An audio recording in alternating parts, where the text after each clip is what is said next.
पकड़न पकड़ाई का खेल।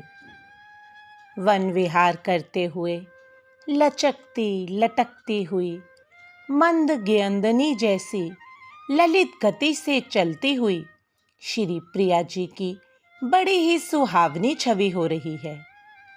श्री लालजू पीछे पीछे उनकी वेणी की लटकन, वस्त्रों आदि की फहरान की अद्भुत शोभा निहारते हुए चल रहे हैं। लता कुंज की ओर जाते समय की युगल वर की ऐसी छवि लग रही है कि मानो घन से पृथक होकर दामिनी चली जा रही हो, जो मनाने पर भी अपने मान को ना छोड़ रही हो। चलते समय लाडली जू के श्री अंगों से पवन के स्पर्श से वसन शिथिल होकर खिसक रहे हैं। उन्हें देखकर कुंवर किशोर बड़े अनुराग से अपने कर कमलों से फिर से उन्हें संभाल देते हैं। प्रेम रंग में सराबोर सखीजन सहित युगलवर अद्भुत लता कुंज में पहुंचे। सघन तरुलता बेलियों को देख युगलवर की कुछ खेल खेलने की अभिलाषा हो आई। श्री ललिताजू समझ गई कि इनको तो आज छूने पकड़ने की केली क्रीड़ा करने की इच्छा हो रही है। बस बड़ी ही शीघ्रता से सब सखियों ने मिल खेलने की व्यवस्था बना दी।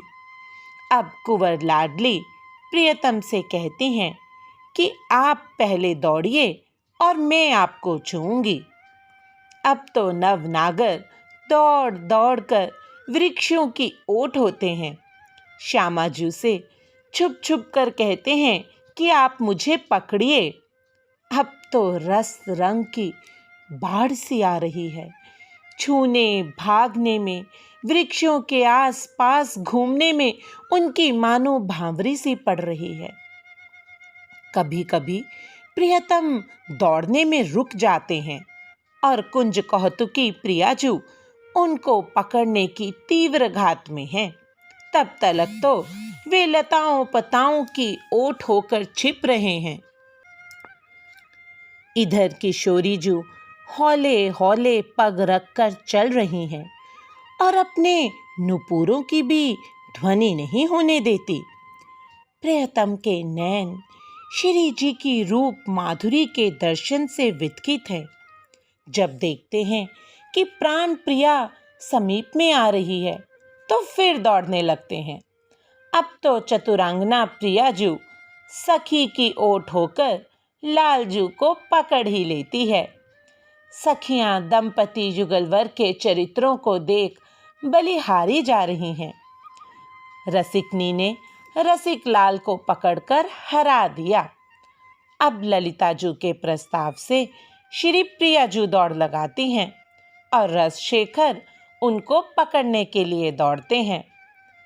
अब तो नव बाला स्वर्णांगी श्री प्रिया जी लता वेलियों में इधर उधर दुबक रही हैं। पीछे से प्रियतम लाडली जू को छूने के लिए चले आ रहे हैं। सुरस खेलनी प्यारी जब देखती हैं कि ये समीप ही आने वाले हैं तो तिर्यक कटाक्ष दृष्टि उनकी ओर डाल देती हैं। वे तो कटाक्ष दृष्टि में ही मोहित हुए खड़े रह जाते हैं और तब तलक लाडली जू बहुत दूर दिखाई देती हैं। लाडले श्यामजू अब तो दौड़ने में शिथिल हो रहे हैं। जब सावधान होकर फिर पकड़ने के लिए दौड़ते हैं तो उन मोहन मृग को फिर कटाक्ष बाण से बीन देती हैं मृगनैनी तथा निकट ही दिखती हुई चपलांगी प्रियाजू का स्पर्श आज तो मदन मोहन नहीं कर पा रहे हैं। इस समय श्री प्यारी जी की ऐसी अनुपम छवि दरस रही है कि जिसे देख देख सांवरे लाल और शिथिल हो रहे हैं, जिन्हें देख सखी जन हंस रही हैं। प्रियतम श्याम सुंदर अलौकिक सुंदरी का स्पर्श करने के लिए बहुत बहुत उपाय कर रहे हैं, किंतु क्या करें, बीच में प्रेम की ही आड़ आ जाती है। ये युगलवर तो बड़े ही कौतुकी हैं। जब प्रणय प्रवीणा ने देखा कि छबीले लाल अब श्रमित हो गए हैं, तो स्वयं जाकर उन्हें आलिंगित कर अलौकिक प्रेम रस रंग की वर्षा कर दी। सब सखियां युगलवर के इस मिलन से उन पर तृण तोड़ उनकी बलैयां ले रही हैं। बलिहारी मेरे प्रिया प्रियतम, बलिहारी। लीला का पहला प्रश्न। प्रियतम वृक्षों की ओट होकर छिप रहे हैं। उन्हें प्रियाजू पकड़ ना पाए, उसके लिए और वे क्या क्या कौतुक रच रहे हैं। उदाहरण, सखी को बयारबंद तेज चलने को कहते हैं, जिससे प्रियाजू का आंचल खिसकता जाता है और उनकी भागने की गति धीमी पड़ जाती है। दूसरा प्रश्न। लाडलीजू ने सखी की ओट लेकर लालजू को पकड़ लिया।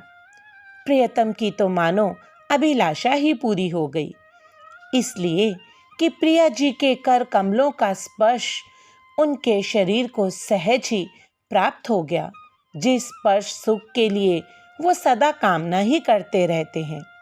इस समय रसिक रासेश्वर के हृदय के अनुराग का वर्णन करें। तीसरा प्रश्न। अपने शिथिल सावरे को सुख प्रदान करने के लिए आज लाडलीजू क्या क्या कौतुक रचती हैं। उदाहरण, प्रियतम के तनु पर पौड़कर प्रति अंग के स्पर्श से मानो उनका रोम रोम सहलाती हैं और अपने प्रत्येक अंग को उनके अंगों पर रख मानो उनके सुकोमल अंगों का ही संवाहन कर रही हैं। बोलो प्रिया प्रियतम की जय।